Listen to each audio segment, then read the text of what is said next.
Olá!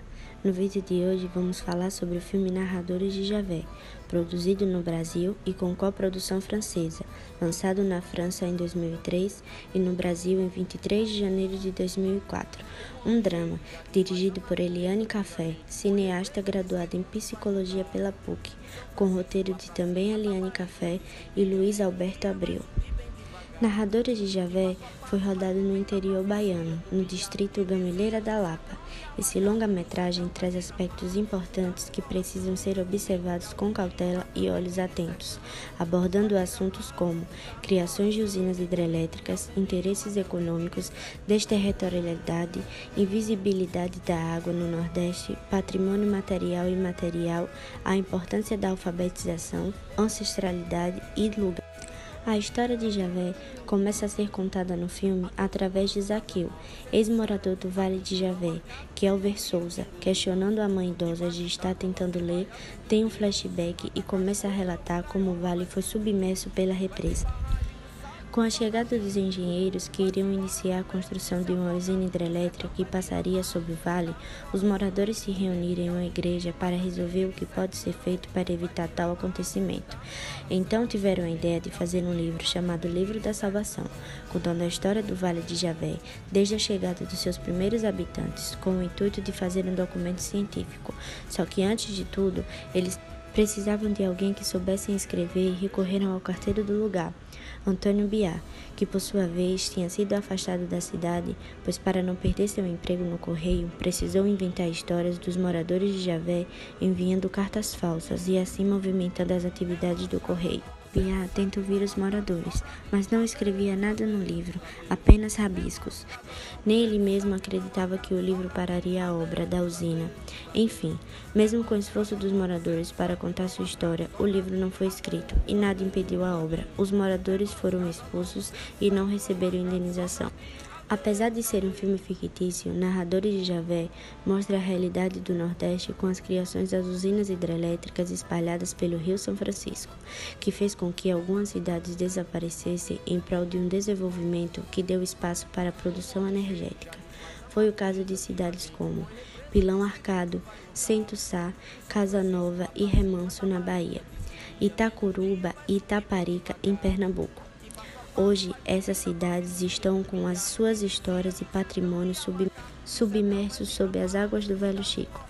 É aqui que chegamos no ponto. Com os interesses econômicos e a falsa ideia de desenvolvimento e progresso, essas grandes obras são feitas para que a maioria seja beneficiada. E aqui deixo uma citação do filme, feita pelo personagem Silvardo. Ter que sacrificar uns tanto para beneficiar a maioria. A maioria eu não sei quem são, mas nós aqui somos os tantos do sacrifício. A ideia que é deixada há tantos anos em nossas cabeças é a de que o Nordeste é apenas sertão, seca e miséria. Como pode o Rio São Francisco, que passa por sua maioria pelo Nordeste, ter água suficiente para sustentar 4 usinas hidrelétricas que geram energia para grande parte do país? Ou seja, o Estado, com seu poder sobre a terra, escolhe a quem favorecer, já que, por considerar essas comunidades como de minoria étnica, submetem esses lugares a situações de degradação ambiental, cometendo racismo ambiental. Outro ponto importante aqui é a desterritorialização.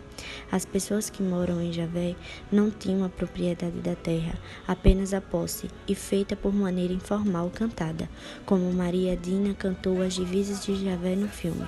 Do rumo do Cruzeiro do Céu até onde a vista alcança, há de ser terra nossa. Nesse contrário de rumo, até onde um homem possa andar um dia inteiro de marcha, há de ser terra nossa. Nesse rumo onde acaba o vale, isso é Javert. Aqui criaremos nossos filhos com a dureza da pedra, de acordo com sua cultura. Segundo Daniel Gaio, 2021, o marco inicial da propriedade privada no Brasil vem do período colonial, quando as terras tornam-se propriedades do rei e, por meio dos seus funcionários, ele fazia concessões de sesmarias às pessoas para cultivá-las e explorá-las. Mas quais são as consequências da lei de terras em relação à posse? Inclusive, aos conflitos processórios que vemos nos dias atuais. Primeiramente, essa lei baseou-se na regulação da propriedade, deixando a posse em segundo plano, e a propriedade, por ser uma mercadoria e ter um valor agregado, não pode ser adquirida por pobre. Outra consequência da lei de terras é o chamado esvaziamento do estudo da posse. E como provar que a posse era deles e que Javé era patrimônio histórico-cultural, se eles tinham apenas um sino e suas histórias para contar? Infelizmente, esses aspectos não são levados em consideração, e mesmo com cada morador tendo seus apegos e afetos com o lugar, para o Estado, isso não era o suficiente para suspender a obra. A alfabetização é importante, pois abre portas para o mundo dos saberes e da cidadania. Ela é um pilar fundamental para o desenvolvimento humano pleno.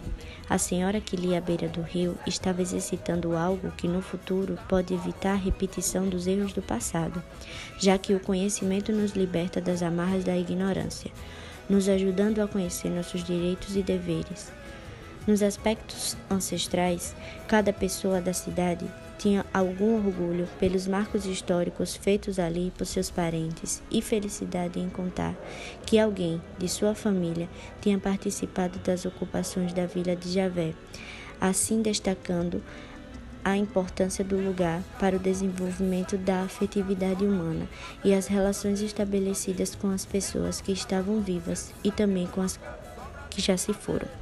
Além disso, Bia também faz perguntas a um líder de comunidade quilombola, que também tem suas histórias para contar de como seu povo chegou até lá. Deixo aqui a reflexão. E aonde está o colonizador? O colonizador está em nós, que precisamos dia após dia abrir os olhos para dentro de si e selecionar o que pode nos livrar de repetir um passado de incoerências, dor e sofrimento. E é aqui que podemos falar um pouco sobre o conhecimento de Edgar Morin.